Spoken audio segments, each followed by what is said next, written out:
Hello students, आपका स्वागत है हमारे यूट्यूब चैनल एसएफ के एजुकेशन पे।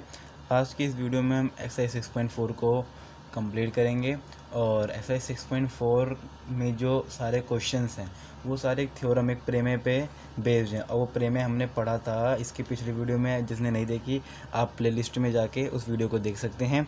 और तो उस प्रमेय में हमने एक चीज़ पढ़ी थी, अगर जैसे कि मैं आपको समझाता हूँ, मैं दोबारा समझ लो बच्चों। हमने क्या पढ़ा था उसमें? हमने पढ़ा था, माना हमारे पास दो ट्रायंगल है। ट्रायंगल क्या हो गए? ABC हो गया, ऐसे मैं बता रहा हूँ जस्ट आपको समझाने के लिए। और मेरे पास क्या हो गया? PQR हो गया। और वो थ्योरम हमने उस वीडियो में बड़ी अच्छी तरह से और बड़े अच्छी तरह से एक्सप्लेन करके उसको सिखाया है। तो जाके प्लीज़ अगर जिसने नहीं देखा हो जाके देख लेना उसको, ठीक है। आपको चैप्टर 6 के प्लेलिस्ट में वो वीडियो अवेलेबल मिल जाएगी।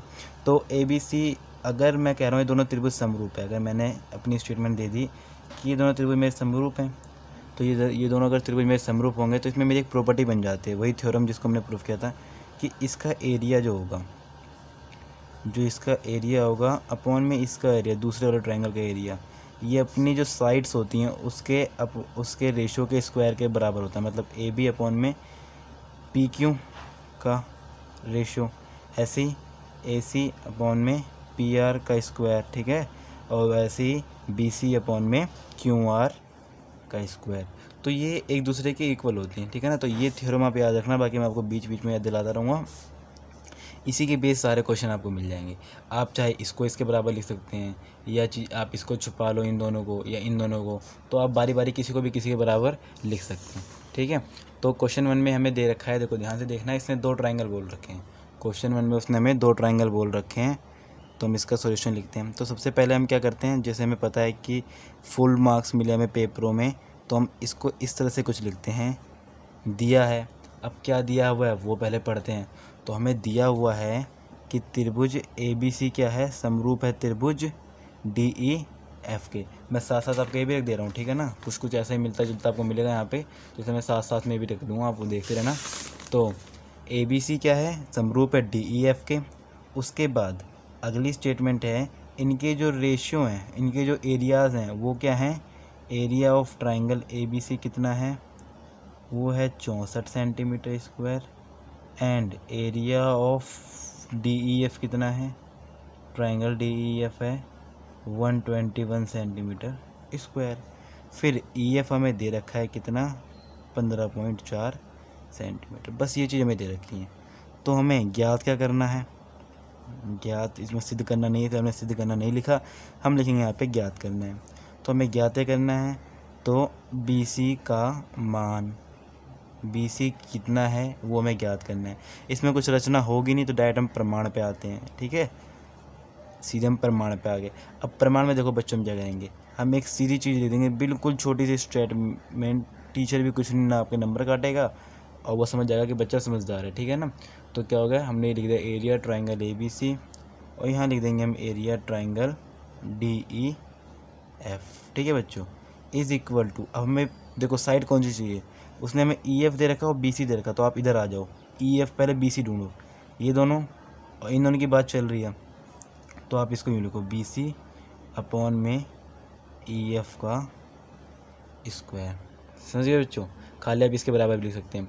उसके बाद हम जो करने वाले हैं वो ध्यान से देखना। अब जो एरिया ABC कितना है, ऊपर हमें गिवन है 60, और इसका रीज़न पूछते हैं। हाँ, इसका एक बार रीज़न पूछते हैं कि रीज़न क्या है, तो आप लिख देना यहाँ पे प्रमेय द्वारा। बस प्रमेय द्वारा अगर आप लिख देंगे कि हाँ ये चीज़ प्रमेय द्वारा हमने लिखी है, तो वो बाकी वो कुछ पूछेगा नहीं, प्रमेय भी नहीं पूछेगा कौन सी प्रमेय लगाइए, वरना आप प्रमेय लिख सकते हैं, ठीक है, वरना आप लिख दो खाली प्रमेय द्वारा। तो 64 था और ये 121 था, is equal to BC upon में EF था और यहाँ पे स्क्वायर था, ठीक है। ये चीज़ हमने पढ़ रखी थी। फिर बच्चों मैंने एक चीज़ सिखा रखी थी आपको, देखो मैं बताता हूँ आपको अगर याद ना हो तो। अगर ये प्लस, हम इसे बॉर्डर मानते हैं, इक्वल के साइन को हम बॉर्डर बोल रहे हैं, ठीक है ना। अगर प्लस इधर जाता है तो वो माइनस बन जाता है, माइनस जाता है तो प्लस बन जाता है, मल्टीप्लाई जाता है तो वो डिवाइड में चला जाता है, और डिवाइड जब बॉर्डर पार होता है तो मल्टीप्लाई बन जाता है। ऐसे अगर किसी नंबर का स्क्वायर एक क्रॉस करता है ये बॉर्डर को, तो वो अंडर रूट बन जाता है। ऐसे ही अंडर रूट अगर क्रॉस करता है बॉर्डर को, तो वो किसी का जाके रूट बन जाता है, स्क्वायर बन जाता है, ठीक है ना। अगर अंडर रूट स्क्वायर बन जाता है और स्क्वायर क्या बन जाता है, रूट बन जाता है। तो यहाँ पे देखिए, अभी स्क्वायर को बॉर्डर पार कराते हैं हम, तो ये क्या बन जाएगा, रूट बन जाएगा। 64 अपॉन में 121। उसके बाद आप मुझे BC की वैल्यू बताइए। सर वही तो फाइंड करनी है। EF कितना है, तो EF बच्चे कह रहे हैं कि 15.4 सेंटीमीटर है। इसको और सॉल्व करते हैं। 8 अपॉन में 11 आ जाएगा, ठीक है, और यहाँ पे आ जाएगा BC अपॉन में 15.4। आप BC को यहाँ छोड़िए, देखो ये डिवाइड है तो क्या हो जाएगा, मल्टीप्लाई हो जाएगा, वही बॉर्डर रूल से। 8 मल्टीप्लाई बाय 15.4 अपॉन में 11 इज इक्वल टू BC। इसको आपको कट करना है। 1.4 कितना आ गया, तो मैं आपको यहाँ पे लिख के दिखाता हूँ, नीचे जगह कम है तो यहाँ पर लिखा BC इज इक्वल टू कितना जाएगा, आपको 1.4 को मल्टीप्लाई करना है किससे, 8 से। तो कितना जाएगा हमारे पास, तो हमारे पास आ जाएगा कितना, आप 14 का पढ़ा 8 बार पढ़ सकते हैं, तो बच्चे कह रहे हैं 112, तो एक बार पॉइंट लगा दो। तो BC लिखो यहाँ पे 11.2 सेंटीमीटर लिखो, अतः BC बराबर 11.2 सेंटीमीटर है। आपको पूरे नंबर मिल जाएंगे। स्टार्ट करते हैं बच्चों क्वेश्चन नंबर 2 को। इसके बाद स्टार्ट करते हैं क्वेश्चन 2 को। तो क्वेश्चन 2 का जो कॉन्सेप्ट है उसमें हमें कहा गया है कि एक समलंब है ABCD, ठीक है।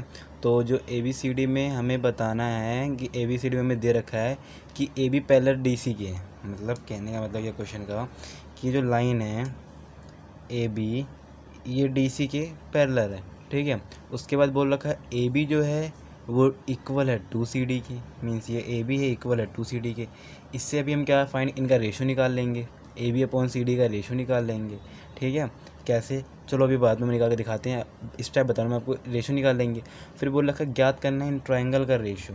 तो हमें पता है इसमें ये दो जो ट्राइंगल हैं AOB और COD, इनकी दोनों साइड हैं AB और CD, ठीक है ना, इनकी क्या है, दोनों साइड हैं। इसका ये 2 गुना है, AB इसके 2 गुना के बराबर है क्वेश्चन के अकॉर्डिंग।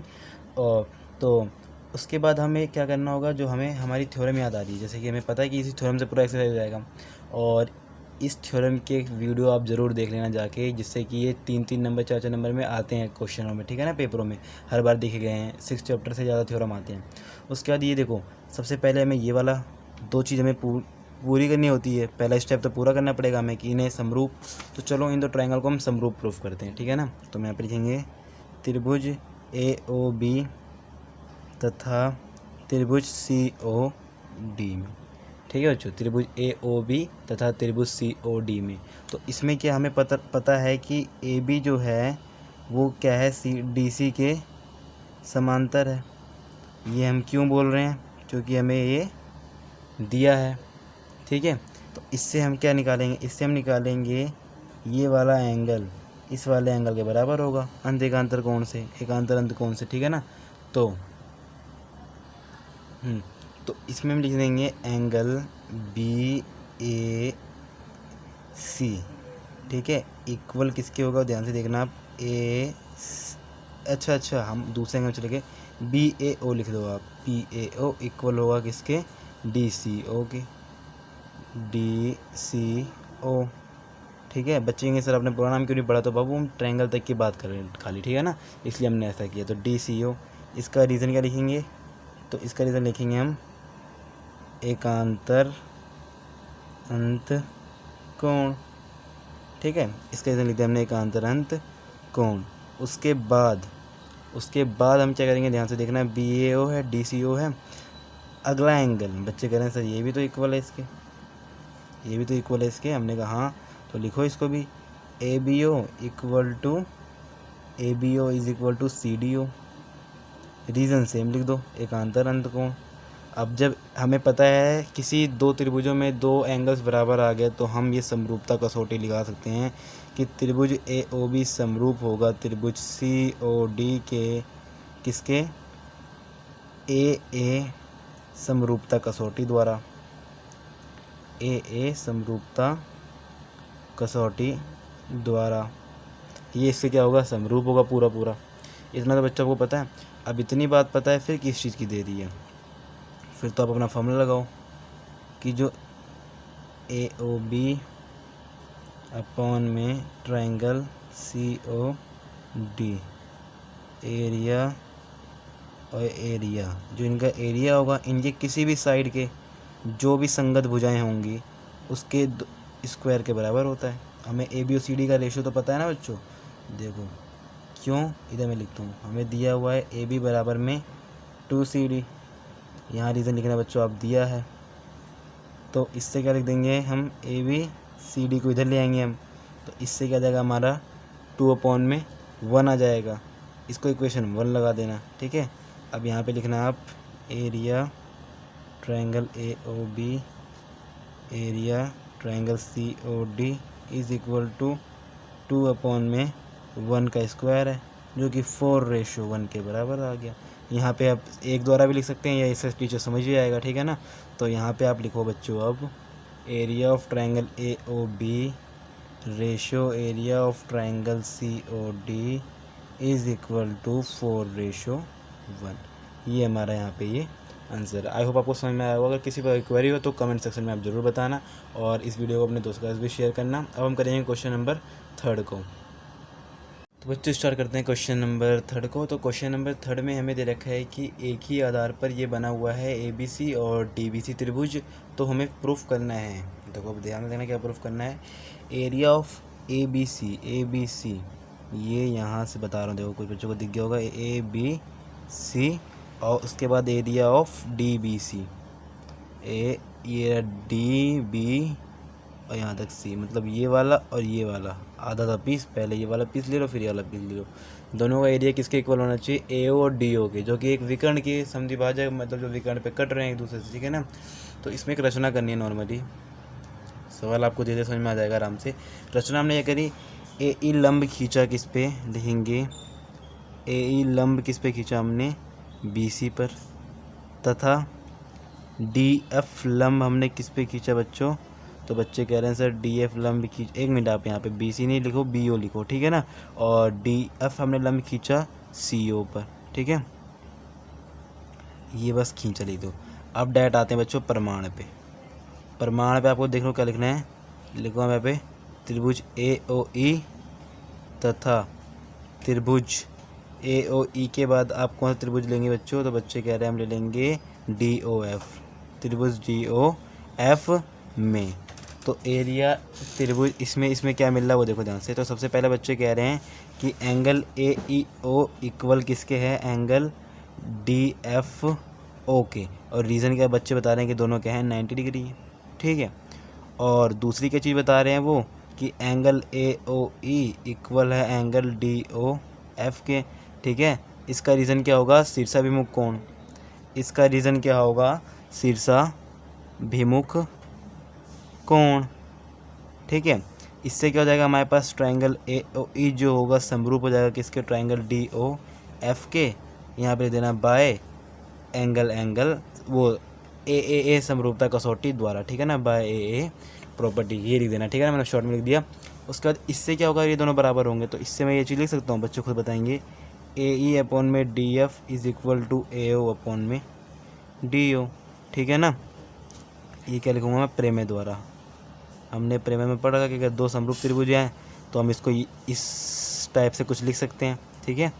इसको इक्वेशन 1 बना लो आप। इतना समझ में आया कि कैसे बराबर हुए दोनों। हमने इनको समरूप से किया तो इनके जो भुजाएं होंगी उनका अनुपात भी क्या होगा, बराबर होगा प्रेमय के द्वारा।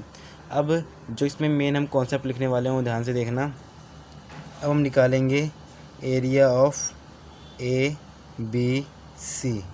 तो इसका फॉर्मूला क्या होता है, बच्चे कह रहे हैं half into base into height का फॉर्मूला लगाते हैं हम। मतलब फॉर्मूला लगाते हैं इसमें half into base into height का। तो देखो ABC का फॉर्मूला में क्या होगा, बेस क्या होगा बताओ बच्चों, बच्चे कह रहे हैं बेस होगा इसमें क्या हमारा BC।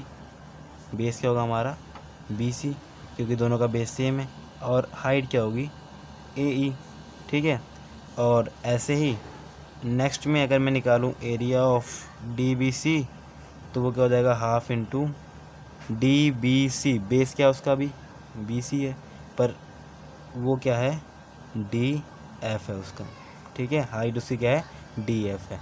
इसको मैं 2 बनाता हूँ, इसको मैं 3 लिख देता हूँ, ठीक है ना। मैं लिखता हूँ यहाँ पे समीकरण 3 को 4 से भाग करने पर, समीकरण 3 को 4 से भाग करने पर तो मेरे पास क्या जाएगा वो देखना ध्यान से। एरिया ऑफ ABC अपॉन में एरिया ऑफ DBC किसके इक्वल आ जाएगा, अगर ये दोनों कट जाएंगे अपॉन में रखने पे तो आ जाएगा हमारे पास ए ई अपॉन में डी एफ। और मैं इसे क्या लिख सकता हूँ, area of triangle A B C, ये मेरा प्रूव हो गया यहाँ पे, area of triangle D B C equal to A O upon में डी ओ, एक द्वारा हैंस प्रूव्ड। ये बात हमने यहाँ पे इसको प्रूफ कर दी। इसी तरह हमारा क्वेश्चन नंबर 3 पूरी तरह से कंप्लीट होता है। आई होप आपको क्वेश्चन समझ में आया होगा। ठीक है, किसी पर क्वेरी हो तो कमेंट सेक्शन में जरूर बताना, मैं आपको हर बार कहता हूँ। बच्चों क्वेश्चन 4 है जो बहुत ही इंपॉर्टेंट क्वेश्चन है, इसे आप वेरी वेरी इंपॉर्टेंट के नाम से टिक कर देना, ठीक है ना, अपनी बुक में या नोटबुक में जहाँ पे भी आप इंपॉर्टेंट क्वेश्चन उसको नोट करते हैं। तो इस क्वेश्चन में हमें दे रखा है, छोटी सी बात दे रखी है कि ए बी सी जो है और डी एफ का एरिया बराबर है और दोनों आपस में समरूप हैं। ठीक है, तो हमें बोला है प्रूफ करो। देखो हम यहाँ पे लिखते हैं, 1 मिनट, पेन चेंज, सिद्ध कीजिए। तो भैया क्या सिद्ध करना है वो देखना आप ध्यान से। हमें ये कह रहा है सिद्ध करना है आपको कि ट्राइंगल ए बी सी जो होगा वो होगा सर्वांग सम। कोई बच्चे तो सर्वांग सम का निशान बनाना भूल जाएंगे, तो जो भूल गए तो वो वापस रिकॉल कर लो। ये होता है, ये प्रूफ करना है हमें, ठीक है, सिद्ध करना है ये चीज़। अब हम डायरेक्ट प्रमाण पे आते हैं और देखो इससे मैं बड़ी शॉर्ट तरीके से आपको कराऊंगा, तो वो आप नोट करना, ठीक है ना। तो मैं लिखूँगा यदि त्रिभुज ए बी सी है समरूप डी ई एफ के, यदि त्रिभुज ए बी सी समरूप है त्रिभुज डी ई एफ के तथा उनका एरिया क्या है, बराबर है, तथा area A B C equal है एरिया डी ई एफ के। तो इतना तो आपको पता होगा बच्चों कि आप यूँ लिखते हैं area A B C upon में एरिया डी ई एफ। क्या लिखते हैं बच्चों आप यहाँ पे इसको, अगर ये सर्वांग सम भी ये भी है तो आप यहाँ पे लिखते हो ए बी अपॉन में डी ई का स्क्वायर। लिखते हो नहीं लिखते हो, लिखते हो आप बी सी अपॉन में ई एफ का स्क्वायर। कोई बच्चे नाम नहीं मैच कर पाते, बी सी है तो आपने ई एफ लिखा, तो बच्चों आप संगत देखना। देखो बी से सी तो ई से एफ, आगे वाला इसका छोटा, आगे वाला इसका छोटा। तो ये कुछ नाम पढ़ने तरीके होते हैं कि मैं अपनी पिछली वीडियो में बता चुका हूँ आपको, ठीक है। और उसके बाद ये करेंगे हम ए सी अपॉन में डी एफ का स्क्वायर, ये हमारा हमें पढ़ रखा है, ठीक है। आंसर क्या लिखना, प्रमेय द्वारा। क्या होगा इसका रीज़न, प्रमेय द्वारा, ठीक है बच्चों। फर्स्ट चीज़ तो ये पढ़ी थी हमने। और सेकंड चीज़ एक और चीज़ बता रखा हूँ, प्रश्नानुसार। प्रश्नानुसार area of triangle A B C equal है area of triangle D E F के। तो मैं इसे क्या लिख सकता हूँ, area of triangle A B C multiply से 1 से करता हूँ, इसे मल्टीप्लाई 1 से करा तो मैं यहाँ पे यूँ लिख सकता हूँ ना, area of D E F is equal to 1, is equal to 1। और 1 लिखते ही मैं इसको बना दूँगा 1, ठीक है। अब मैं यहाँ लिखने वाला हूँ 1 equal to A B upon में डी ई। स्क्वायर को इधर भेजोगे तो अंडर रूट बन जाएगा। देखो समझ लो यहाँ पे कॉन्सेप्ट, दिखाना मत, स्क्वायर को आपने कहीं इधर भेजा 1 के पास तो अंडर रूट, और 1 का अंडर रूट तो 1 ही आता है, ये आ गया। इससे आप क्या फाइंड करेंगे कि ए बी इक्वल है डी ई के। ऐसे ही यहाँ पे और मैं लिख रहा हूँ 1 बराबर में बी सी अपॉन में ई एफ। इससे आप क्या फाइंड करेंगे, B C is equal to E F. बच्चे कह रहे हैं बड़ा मज़ेदार कॉन्सेप्ट है। आप लिखो 1, हम 22 की जगह 1 लिख सकते हैं 1 द्वारा। अब यहाँ पे हम लिख देंगे रीज़न 1 1 द्वारा, और बी सी ई एफ। उसके बाद मैं लिखूँगा यहाँ पे ए सी अपॉन में डी एफ। तो मैं लिख सकता हूँ ए सी बराबर में डी एफ। इन सबका रीज़न क्या लिखूँगा मैं, 1 द्वारा 1 में हमारे लिख रखा है कि हमने एरिया को बराबर कर रखा है, ठीक है ना। एक काम करो, इसे 2 लिखो और इसे 1 लिखो। तो हमने यहाँ पे क्या ये चीज़ लिख दी। अब देखो जगह नहीं है इसलिए मैं थोड़ा यहाँ पे साइड में करवा रहा हूँ, और सर्वांग अभी हम मिनट में प्रूफ कर देंगे 1 2। और इस पूरे कॉन्सेप्ट को आप 3 का नाम दे देना, ठीक है ना। तो यहाँ पे हम लिखेंगे त्रिभुज ए बी सी तथा त्रिभुज डी ई एफ में। इसमें हमें क्या मिलेगा वो ध्यान से देखना। तो इसमें हमें मिल जाएगा A B equal to D E, B C is equal to E F, A C is equal to D F. समीकरण 3, ठीक है ना, समीकरण 3 है ये। तो हम लिख देंगे यहाँ पे त्रिभुज जो ABC है वो सर्वांग सम हो जाएगा किसके, त्रिभुज DEF के, और किसके द्वारा, बाय साइड समरूपता कसौटी, वो सर्वांग समता कसौटी द्वारा। ठीक है ना, ये चीज़ हमने यहाँ पे प्रूव।